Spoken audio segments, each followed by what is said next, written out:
The oracle adds that Philip will lose the sight of the eye with which he peered through into the bedroom and saw Olympias with the serpent. A prophecy which is fulfilled 2 years later when Philip is seriously wounded in battle. Stories such as this, reported by ancient historians, are viewed with skepticism today. Everybody says, oh, well, you know, you look through the keyhole and there is your wife frolicking around with a great anaconda. You know, it tends, perhaps, to sort of put you off your mark a little. Regardless of his status as a deity, the child born to Olympias during the summer of 356 BC is destined to bring triumph and tragedy to his homeland, his family, and himself as Alexander the Great.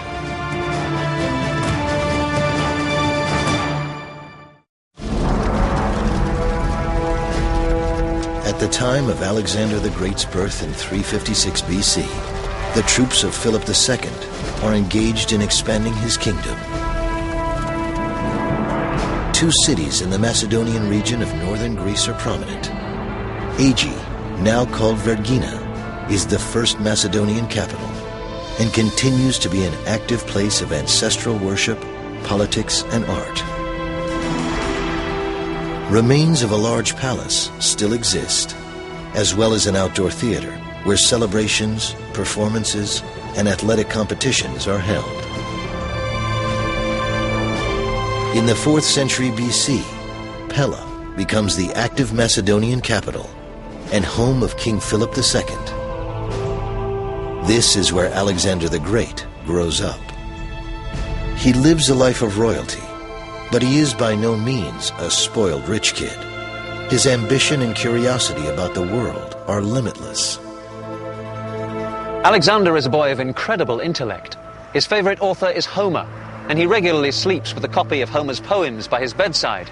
At Pella, he is educated in a school reserved for the children of Macedonian nobility. At this academy, he's given the finest training, academic, athletic, and military. But at the age of 13, an event occurs which convinces Philip that his son's intelligence is only surpassed by his courage. There came a day when Philonicus the Thessalian brought Philip a horse named Bucephalus, which he offered to sell for 13 talents. The king and his friends went down to the plain to watch the horse's trials and came to the conclusion that he was wild and unmanageable. Philip ordered it to be led away. But Alexander, who was standing close by, remarked, "What a horse they're losing, and all because they do not know how to handle him or dare not try."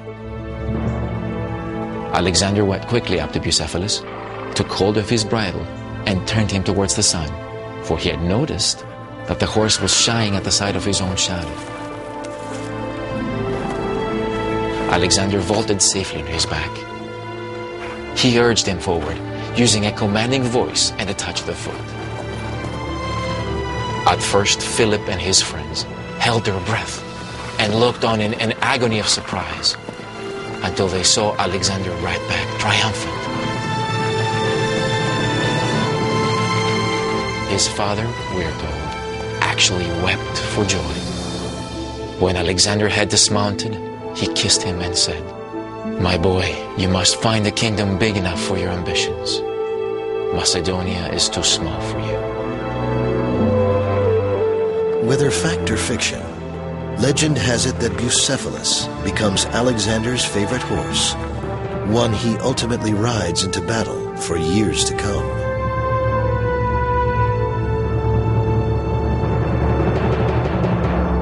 King Philip is so impressed with his son, he decides that the teachers at the Macedonian court do not provide him with the intellectual challenge he deserves. Philip brings in a new tutor, a man who has gone down in history as one of the most influential thinkers in the world, Aristotle. Philip also provides his son with a magical environment in which to learn. This is the precinct of the nymphs at Mieza, part of the legendary gardens of Midas. These streams, grottos, and shaded walks were believed to be sacred to the nymphs, mythological goddesses who were the spirits of nature. According to Plutarch, Alexander used to say that his father Philip had given him the gift of life, but Aristotle had taught him how to live well. Each day as a young teenager, Alexander would walk this path towards the cave where Aristotle teaches.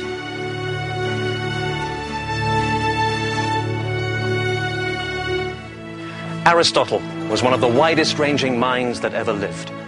A philosopher whose teachings covered ethics, politics, music, medicine, embryology, astronomy, botany, magnets, optics, history, zoology, rhetoric, poetry, and most important, curiosity. He teaches Alexander to make no assumptions. Every situation is different. Organize, analyze the facts before drawing conclusions. Add this to Alexander's natural spontaneity and you have a recipe for genius. It is at this time, when Alexander moves from adolescence into manhood, that he meets Hephaestion, the son of a Macedonian nobleman. Hephaestion ultimately becomes Alexander's closest friend, and many believe an intimate companion.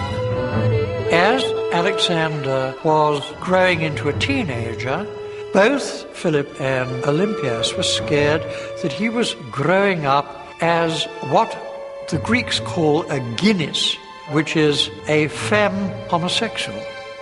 And in order to put him right, what they both suggested was importing high-class call girls to show him what he should be up to.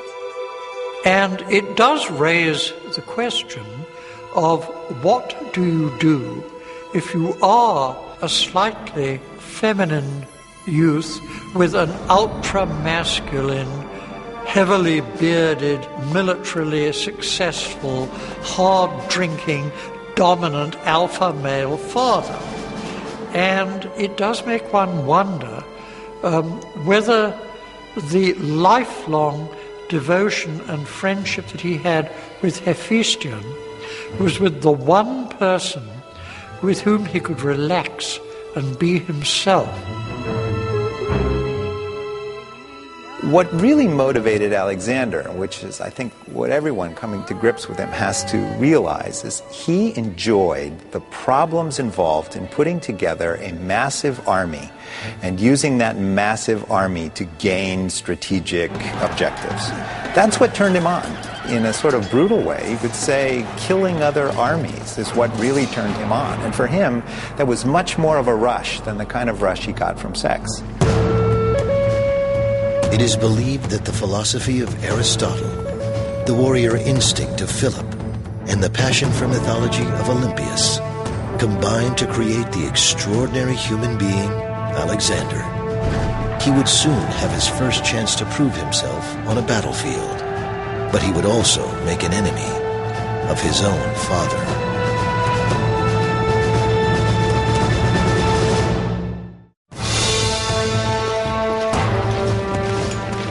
340 BC, King Philip II of Macedon, father of 16-year-old Alexander, is at war. His goal, to control Greece. The Macedonian phalanx is Philip's most powerful tool of war. Highly trained soldiers carrying pikes or sarissas, marching in tight formation, a massive moving war machine, practically unstoppable. Philip adapted the formation from the traditional Greek phalanx. The main difference with Philip's phalanx is the fact that the body armor of the individual infantry soldier is less, but it's compensated for by the fact that the soldier carries a pike. The pike is between 15 and 18 feet long. It's got a counterweight on the end which is closest to the soldier, which allows the fulcrum to move back so that the end of the pike can be lifted. Now, of course, if you've got a pike that's 15 to 18 feet long, you have to drill those men extremely well so that they can move them around. If you are faced with a Macedonian phalanx, you are faced with a front thousands wide. With these pikes, you had this enormous hedge of lethal steel coming at you.